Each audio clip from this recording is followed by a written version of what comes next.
You don't procrastinate because you don't care. You procrastinate because you care too much. You've probably heard other people say that if your goal was big enough, then you would be able to just do it. If you just cared about it, then that should be easy, right? And if you're not doing it, then that means that you just don't want it enough, right? Or you beat yourself up and tell yourself, oh, if I was just more productive, if I would just push myself and work harder, if I would just do it, if I just wasn't lazy. All this beating up is leading nowhere. You're only going to feel worse. And your procrastination will get worse because of that. Because you're building a negative association with the task you're avoiding by beating yourself up of not doing the task. And therefore you're not doing the task again. That's just how we work. You've probably heard people say and know the slogan of just do it. But this is trash advice. There's a very popular quote from Joseph Ferrari. To tell a chronic procrastinator to just do it would be like telling a clinically depressed person to just be happy. Because that's not how procrastination works. It's not about just doing it, but to figure out the issues that are lying underneath your procrastination. Figuring out your reasons for your procrastinating, solving these issues so you don't procrastinate again and don't have you to force yourself through it. Hi guys, welcome back to my channel. In this video we're going to talk about procrastination. We're going to talk about the reason you procrastinate isn't because you're lazy, it's because you're playing it safe and you don't even know it. The first thing you have to understand is that no one is truly lazy. The definition of lazy would be a person that never has the energy to do anything. But most procrastination isn't laziness. If it was, would you then be cleaning your whole room instead of doing your homework, washing the dishes, working out instead of doing that assignment you're procrastinating on or the work you're doing? These are not things that a lazy person would do, and therefore you're not lazy. The reason you're doing these other tasks instead of the tasks that you should be doing is because you're doing those tasks to get some kind of accomplishment from it. Because there's something else blocking you from doing the actual task and getting the accomplishment from this task, which feels good. So you don't feel that bad about procrastinating and you allow yourself to procrastinate even further because you don't feel so guilty about it because you can do those other tasks. And what you have to realize, we all have this big storage of energy in ourselves. And the reason you don't have any energy left for doing the tasks that you want or should be doing is because you don't know where you're spending your energy on. What you may not realize is that, for example, social media is extremely exhausting. That's why you don't feel good after scrolling for an hour. You feel so tired and exhausted because there's so much information going on. Each new video triggers a new emotion. This is very exhausting. Of course you don't have any energy left to do your thing. But that's not because you're lazy, it's because you don't have any energy anymore. Because it takes a lot of brain power to process all this information, all the stimulation that social media provides. So this concludes, if you're able to watch social media, which takes a lot of effort you might not realize, this means that you are actually incapable of being lazy. The second fact that I want to disprove to you is that we believe that there are two kinds of people on this earth. They're the people that don't procrastinate, that work hard effortlessly and succeed in life. And there's this other group where the people that are lazy, that procrastinate, they're not achieving anything in life. And you might have beat yourself up thinking that you're in the second group, when in fact those groups are made up. They don't exist. The reason why you're not successful in procrastinating and feeling lazy is not because you're in the second group or because that's how you're wired. It's because there's something else going on. The truth is, we all procrastinate, and so is feeling bad about procrastinating and beating ourselves up for it. This issue is more common than you think. You're not alone on this. Your brain is not uniquely bad. And there are people that overcame their procrastination. They figured out why they procrastinated so they can fix it so they don't procrastinate. And you can do the same thing. Your brain isn't different than theirs. There are not two types of people on this world. They're just people. We're all the same. Okay, so why do we procrastinate? What even is procrastination? Procrastination is putting off a task until the last minute, until we're forced to do it. So in general, we don't take action until the pain of inaction becomes too great to handle. Then we do the thing. We do the thing the night before. It's not that we couldn't have done this thing earlier, before the deadline was this close. It's because we didn't felt like doing it before. You don't procrastinate, not because you don't know what to do or you can't do it. You procrastinate because you don't feel like doing it. And why? Because you're avoiding discomfort. It's natural. Procrastination is not about laziness, but about task avoidance. And there are three reasons why you might procrastinate. The first one is fear. The second reason, which goes kind of on hand with that, is feeling stressed and overwhelmed by the task. And the third one is because you're lacking purpose. You're trying to do a thing that you don't even care about. In this video, we're going to focus about the first two reasons, on why you're procrastinating on a thing that you actually want to do. You have to realize is that procrastination is an anxiety symptom. During times of stress, procrastination kicks in as an effortless coping mechanism. Procrastination is driven by our desire to avoid difficult emotions. To understand your brain when it pushes you to procrastinate is that it's trying to help you. There are negative emotions associated with doing this task that you're avoiding. And the solution to get rid of those negative feelings about this task is to avoid the task and not think about it. Instead of dealing with our feelings and understanding what's actually going on, we avoid this task because of how we feel about it. Procrastination is an illusion of a quick win, because what you have to realize is that the stress of starting a task is not that bad as dealing with the aftermath of avoiding the task. Procrastination makes us feel safe, but it won't give you a chance to win. But you already know that procrastination is bad. I don't have to tell you that. So why do you still procrastinate when you know that it's not doing you any good in the future? And the reason why you still procrastinate is not because you're lazy, it's because you're afraid. You might be afraid of judgment, afraid of messing up, afraid of looking bad, afraid of failure, afraid of looking stupid, afraid of rejection, and so on. The list of fears is endless. That's the reason you're procrastinating, because you're afraid. You are playing it safe on the cost of your dreams. And the solution to this fear-based procrastination is to identify what fears you have so you can get rid of them. You might not think you have those fears, because one thing your brain does well is to create excuses. And the smarter you are, the better and the more excuses you have. And I have a list of excuses for you, so you can figure out if you're actually playing it safe and might not even realize it. Excuse number one: you're waiting for the perfect moment or until you feel ready. I'm sorry to break it to you, but if you're waiting for the perfect moment, you're never going to start, because there is no perfect moment and there will never be a perfect moment. A perfect moment doesn't exist. And the other thing is, you will never feel ready enough. All these people that achieved their success, they weren't ready. They didn't feel ready. They just started with what they knew. They learned on the way, and that's why they succeeded. And the other people that are still preparing are not successful because they're waiting until they're ready, until they feel ready. But that's never going to happen. This is just an excuse. A perfect moment doesn't exist, and you know that,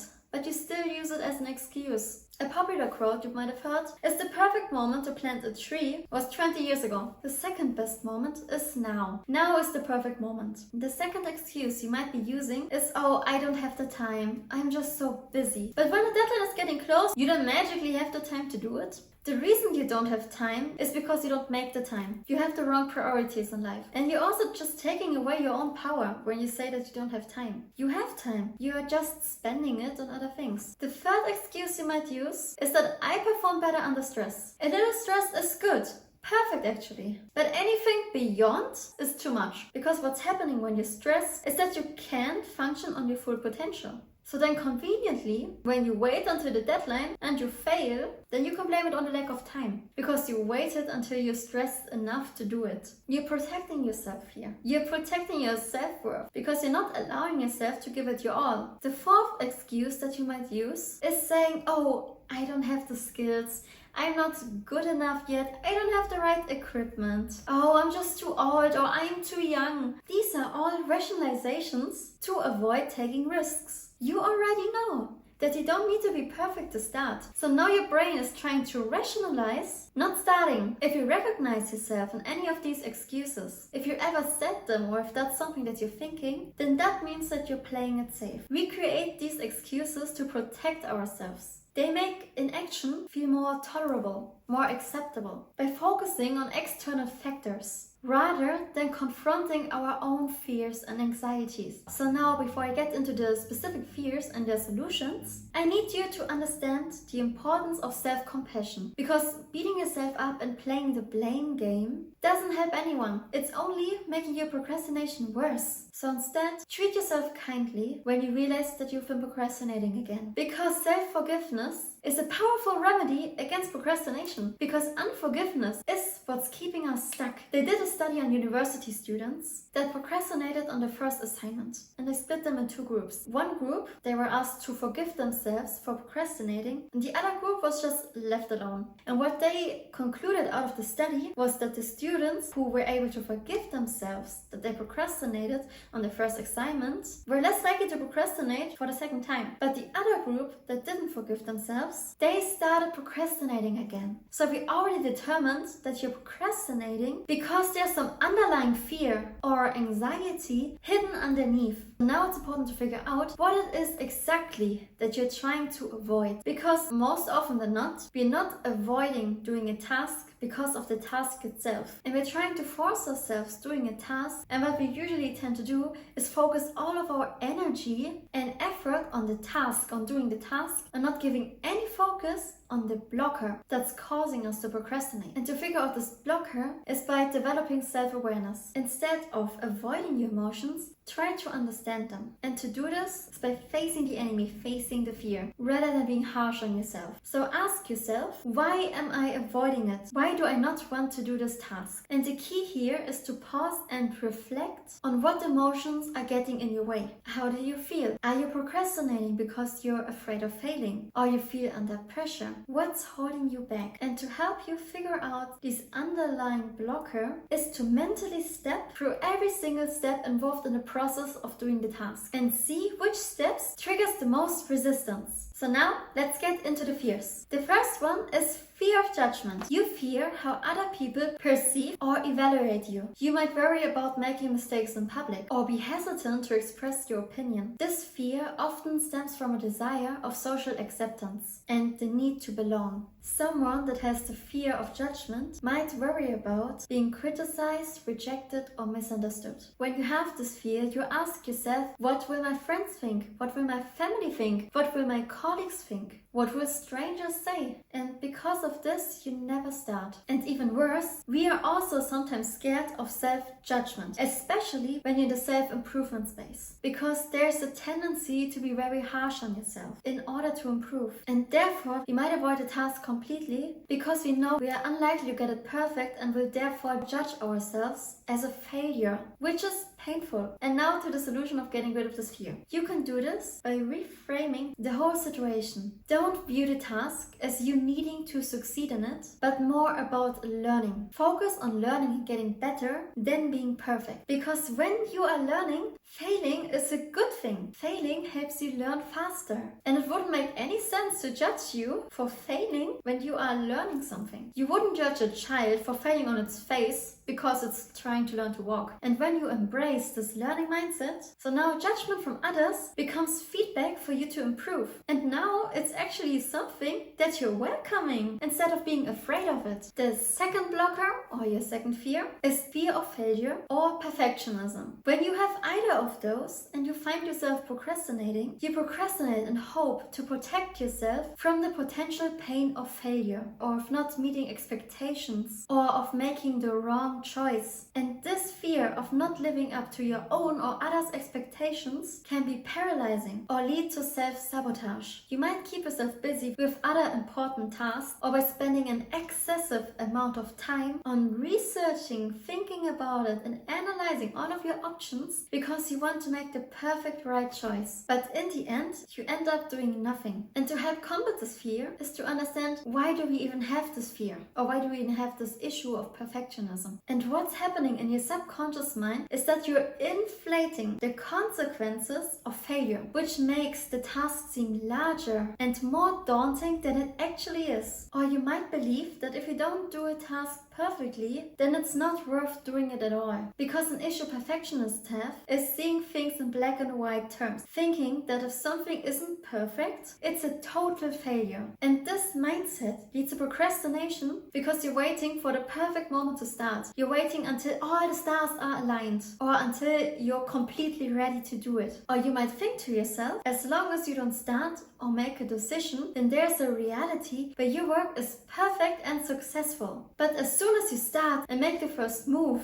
then you're creating a world where maybe maybe your work might not be that good, and that's what you fear. For a perfectionist, there's nothing more perfect than the potential of an empty page. But you have to remember that there's also nothing more worthless. And what's the solution for this? The first solution is similar to the solution for fear of judgment, and it's to see this as a season of learning. Try to see your journey as a learning experience rather than just a path to immediate success. View failure as what it is, a learning opportunity, something that moves us forward. Any decision, any step, anything you do is progress. The second solution is to realize that you can only become good at something by first being bad at it. Allow yourself to be bad. Allow yourself to be horrible. Lower your expectations as far as possible because it's progress over perfection. And especially when you're starting, it's better to focus on quantity over quality. And the third solution is by realizing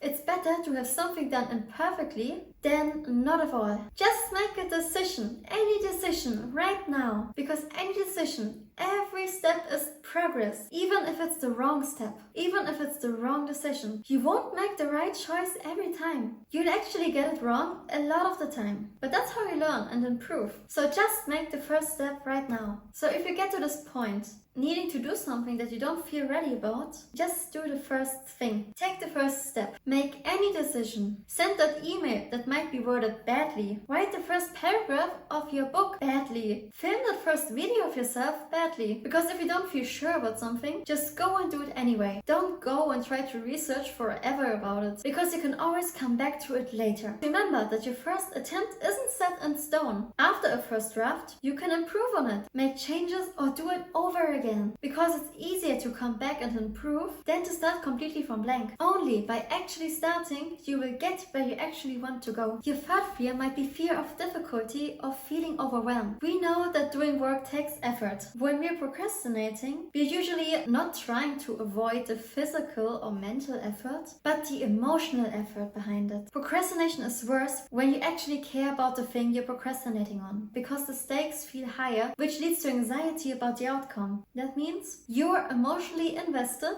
to the outcome. That's why you're procrastinating. But what I need you to realize is that the task is never as hard as you think it will be. Tasks are scarier in our heads than they actually are. And delaying the work is actually making this fear worse. Because the more you put it off, the more you allow it to build up in your head as this massive mountain that you now need to climb. You're giving yourself more time to worry about it and imagine all the things that could go wrong or all the effort it might take. The emotional burden becomes heavier with each passing day, making it even harder to start. In the end, it's actually more training to avoid a task than to just do it. Okay, so what do we do about it? There are a few methods you can do. The first one is a combination of two methods. The first part is the 5, 4, 3, 2, 1 rule, and then doing the 5-minute rule. Okay, so let's break this down. The 5-minute rule is about committing to doing a task for just 5 minutes and then allow yourself to stop after that. It's very important that you don't force yourself to continue after those 5 minutes, but allow yourself to stop. What you actually find is that in 80% of the time, you will want to actually continue doing the thing, because you've already overcame the hardest hurdle of the whole task, the beginning, starting to do it. At the beginning, maybe 5 minutes might be a lot to you. You can start by implementing the 5-minute rule as 3 minutes, committing to something for 3 minutes, or 2 minutes, or 1 minute, or just 30 seconds. And to explain the other part, the counting down method,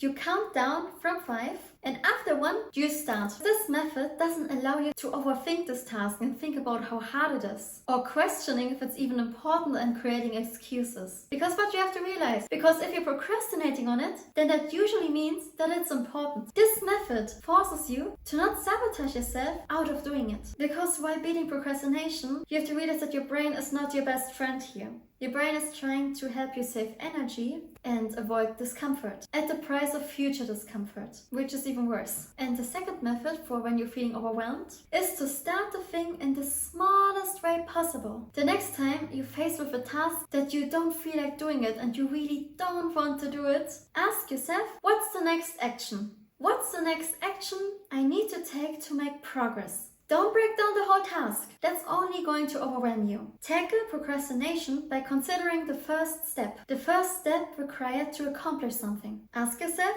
what small concrete action will lead to progress? It might be opening that book, writing that first words, dialing that number, just getting into the room, just rolling out your yoga mat and standing on it. Because remember, the best way to stop procrastination is to jump into action now and to build this momentum. Because momentum is everything. One pitfall I want to warn you about, because you might fall into it, is that your mind is going to think that this little action or just doing the task for like this short period of time is not enough, or that it doesn't make a difference. Your mind is trying to convince you that you can't just do 1%, but you need to do 100% or nothing. Because your mind knows that you're not going to pick 100%. Your mind here is trying to convince you to continue doing nothing. And this could look like you trying to accomplish 10 big goals at the same time, or trying to implement 15 hard new habits at once. Because otherwise it feels slow to you, as if you're not making any progress. But you already learned that every single step, no matter how small it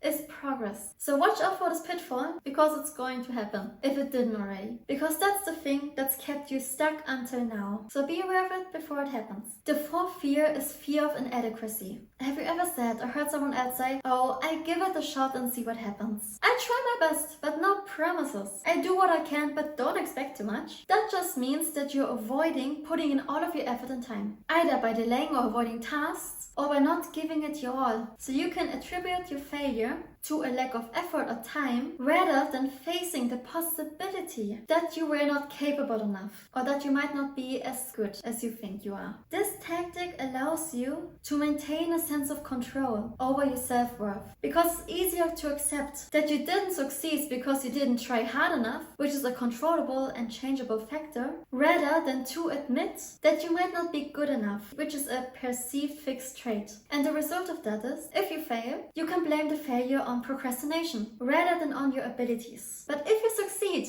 despite procrastination, it boosts your self-esteem, because you achieved success despite the odds that you put on yourself, by the way. The chronic procrastinator, the person that does this as a lifestyle, would rather have other people think that they lack effort than lacking ability. Now to the solution to stopping the self-sabotage is to first realize that success or failure, they don't determine your worth as a person. You're not a better person because you succeeded, or you're an unworthy person because you failed. And the other thing you can do is to stop trying.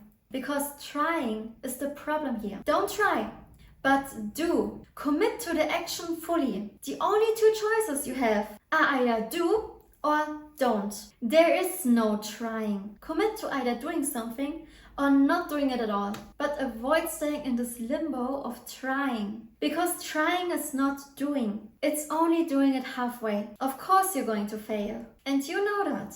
You're not afraid of failure here. You're trying to protect your self-esteem and self-worth by controlling how and why failure happens. Therefore, the simple solution here is to actually just do it and fail. You don't have to succeed. Failing is fantastic. But to remind you, by do, I don't mean overwhelming yourself by doing 100 different things and then relapse back to procrastinating, but to actually commit to doing the task you're avoiding and doing it way before the deadline and actually putting effort into it. Because what you have to realize is you don't get confident through success. You get confident through failure. Because when you fail, survive and stand up again, that's what builds character. And when you realize, oh, I fell down, but look, I can get up again, then you won't be afraid of doing it again. Do it, fail, look at what happened and learn for the next time. And to do this is when you fail, reflect on it and ask yourself, why did I fail? Why did this actually happen? So use your answer to change your approach for the future.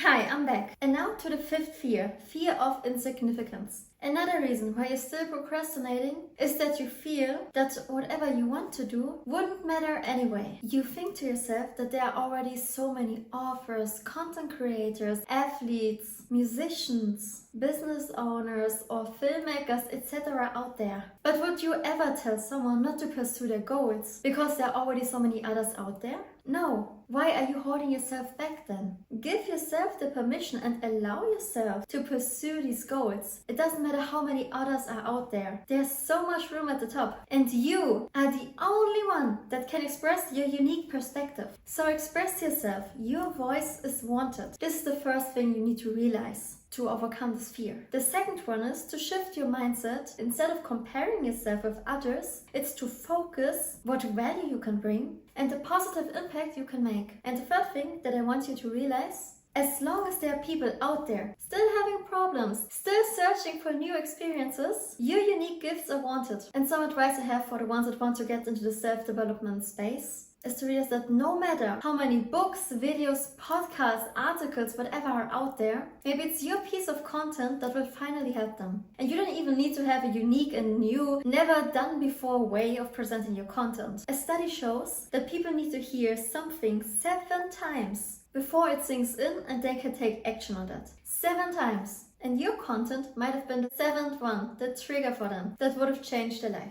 And lastly, number 6, might be something you might have not expected. And it is fear of success. When you have this fear, you're not afraid of success itself, but the changes that success might bring. On the one hand, you might fear that success will lead to higher expectations and more responsibilities, and that you won't be able to meet these new standards. Imposter syndrome is also a part of this fear. When you have this, you believe that you don't truly deserve success, or that when you achieve success, that people will find out that you're a fraud and don't deserve success. Another thing you worry about when you have fear of success is that success will push you into the spotlight and allow other people to make judgments about you. And on the other hand of fear of success is that you're afraid that after reaching your goal, you might find yourself facing a void, unsure about what comes next, and possibly experiencing a loss of identity because of your success. When this is something you worry about, when you visualize yourself achieving your big goals, you see yourself standing there, looking around, and then asking yourself,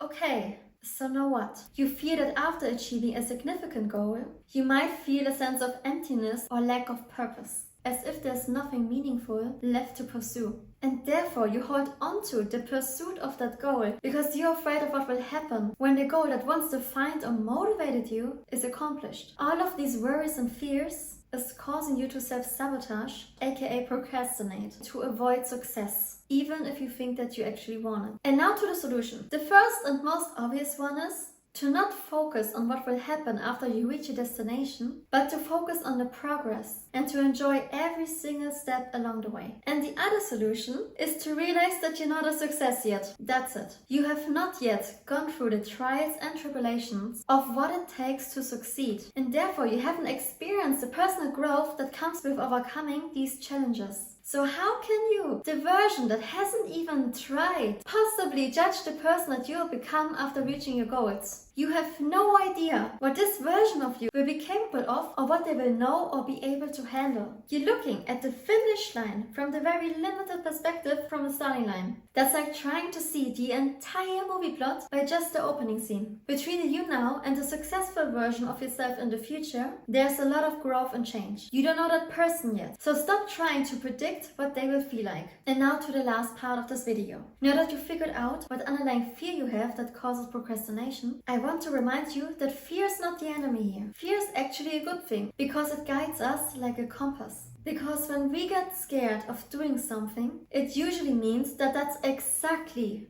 what we need to do. The more scared we are of a work or a calling, the more sure we can be that we have to do it. This fear isn't telling you to avoid something, it's your sign to actually go towards it and try your very best at actually doing the thing. You have this fear because you care a lot about it. And I can guarantee you that you won't regret taking action on something that you're afraid of, but you will regret not doing something because you're scared. But even though fear is not a bad thing, it's still uncomfortable and overwhelming. And to help you with that, I have some methods for you to help regulate your nervous system. And one way is through breathing techniques. The first technique that you can do is called diaphragmatic breathing. Okay, so how you do it? You place one hand on your chest and the other hand on your abdomen. And then you breathe in deeply through your nose and make sure that your lower hand rises more than the hand on your chest. Don't breathe into your chest, breathe into your diaphragm. And then slowly exhale through your mouth. Focus on engaging your diaphragm and not your chest. The other technique is called the box breathing. And how you do it? You inhale through your nose for 4 seconds. But don't breathe out yet. Now you hold your breath for another 4 seconds. After those seconds passed, exhale through your mouth for another 4 seconds. And then hold your breath again for the last 4 seconds. And after that, repeat as needed until you feel calm. And the last piece of advice I want to give you is to zoom out of your life and to see the bigger picture. And when you do this, you realize how insignificant your problems, insecurities and issues actually are. And you realize that all of your fears and insecurities, they're just in your head. When you zoom out, you realize that nothing is actually that big of a deal and that everything has a solution. Thank you so much for watching this video. I hope you learned something new and that I could help you. And I wish you a great day and good luck. You got this. Bye!